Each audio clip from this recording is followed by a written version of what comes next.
3 ways that you can tell when you're connected to the angelic realm.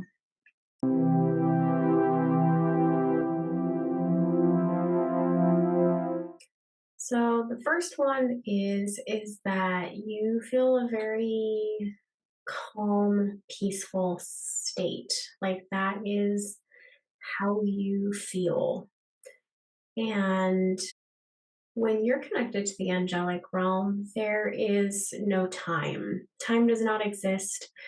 And the messages and the information that they're giving you is also timeless. They do not, there's no sense of urgency about them. It's very gentle and soft. And it is, even if they're delivering a message that is something that they're kind of helping you by correcting something that you're doing. For example, when I was in the middle of my kind of spiritual awakening, I was in like a really bad place, and the angels kind of came to me and said, "Hey, look, you're doing this to yourself. Like you're making your life really hard by putting yourself through this, by thinking this way, by doing these specific habits. Like these things, you're doing it to yourself." Which if most anyone, like a human being, had said that to me in any other way, I would have immediately put up my guard and been like, no, I'm not, blah blah blah blah, and I probably would have got an attitude about it, right? And that's how a lot of us would react in that situation. But the way that they came through and the energy was just so like, it wasn't accusatory, it wasn't trying to make me feel bad. It was just like, sweetheart, you need to look at the bigger picture here. That's all it was. And it was very loving and understanding, and it wasn't forceful. And so yeah, any type of, it's going to be very patient and loving. And that is one of the first experiences that I had with the angelic realm. The second thing that you may experience if you're connected with the angelic realm is you clearly understand the message. You are going to clearly understand the message. There's not going to be any kind of um, confusion or misunderstanding about it. It's going to be very direct, even though, like I said before, that it would be very loving and kind. They don't beat around the bush.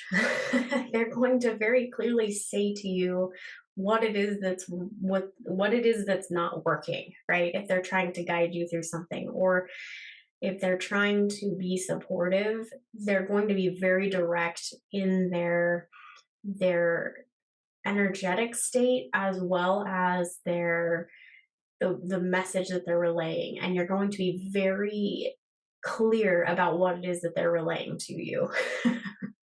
It's just that that's how they function. They're very honest and direct, but they're also very kind and loving and considerate. So the third thing is going to be, you may feel body sensations. So it may be a little different for everyone on it, obviously, but um, you can feel like a tingling sometimes in your heart space or any of your energy centers, really. It could be in your throat or in your third eye or even in your crown. Specifically in your heart, though, that one is a big one for the angelic realm because they connect very much through your heart space.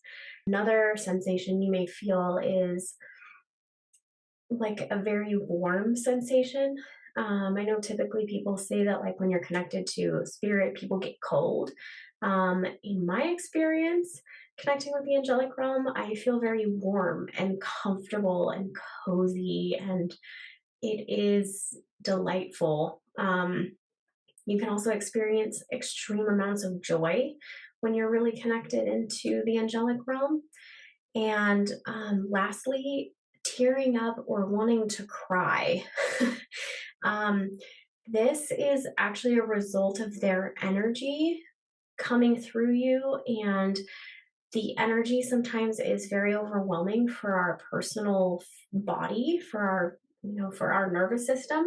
And so that connection can make us feel very overwhelmed. And so you may tear up, you may feel like your throat is kind of being clogged, and your eyes, you may actually cry. And that is perfectly normal. But it's not out of sadness. It is like an overflow is a better way of describing it. You feel like you're overflowing with their energy, and that's the only way your body can kind of let that energy come out is through either tears, or you just feel this immense like expansiveness, but it's inside your body, so there's nowhere for it to go. So you feel like it's pushing on you, but it's expansiveness, and it's not hurtful. It doesn't hurt you. It makes you feel so much. It's just very overwhelming. So um, anyway, these are three of the biggest ways you can tell that if you're connecting into the angelic realm. And just know that anytime you try, as long as you're setting that intention to connect with them, they will do their best to come through. And if you can just kind of open your heart and relax and allow yourself to receive their energy, they love connecting with you. So keep going if you are trying to connect with them. They love it, and they genuinely want your connection always. So thank you so much for tuning in today. I hope you have a wonderful week.